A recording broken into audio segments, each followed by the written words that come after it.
يا الله اللهم صل على محمد وال محمد. كوخ الحريه 10 عدد مقابل الكفيل. اليوم شنو حجي؟ يوم احد والصلاه على محمد وال محمد.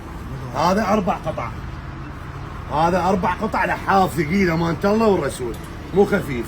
يوميا لهيك بشغله حجي، يوميا لهيك بشغله حتى تعبك من الحياه. يوميا لهيك بشغله. هذا شنو؟ شي يجي وياه ابن عمتي تعال. يجي وجوه مخاديد 2 وشرشف ما شربايه 1 ولحاف، يعني يصير 4 قطع. شرشف ولحاف وجوه مخاديد 2. شرشف ما دوشك ولحاف يتغطون به وشنو؟ وجوه مخاديد 2. هذا 4 قطع. شوفوا عم القطعه بواحه.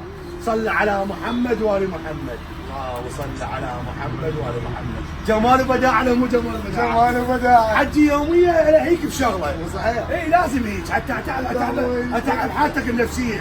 هاي قطعه ثقيله مال هدايا ما اعرف كيفكم بعد.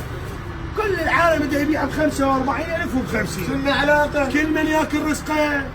وبس يم عمي عنواننا ضماننا بغداد الحريه شارع الضمان الكفيل يابا. هاي هذا اللحاف ويجي وياه شرشف ويجي وياه وجوه مخاديد 2. لا 4. يا 4 صحيح. باع شو طبعا عمي بالعباس قطعه الدروح.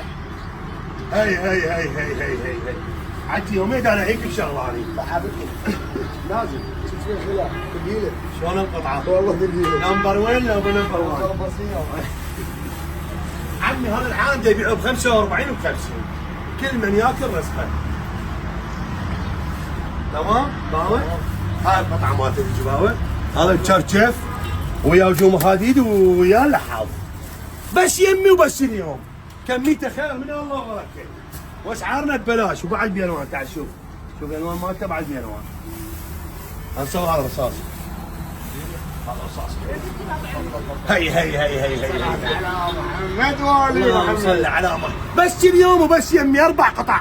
بعري معروض ب 45 وب 50. كل من ياكل رزقه. بس اليوم ب 20,000 دينار مقابل الكفيل. عنواننا ضماننا بغداد الحريه شارع عرض مقابل الكفيل. اليوم احد والصلاه على محمد وال محمد 20 بالشارع. قطع ابو جبار.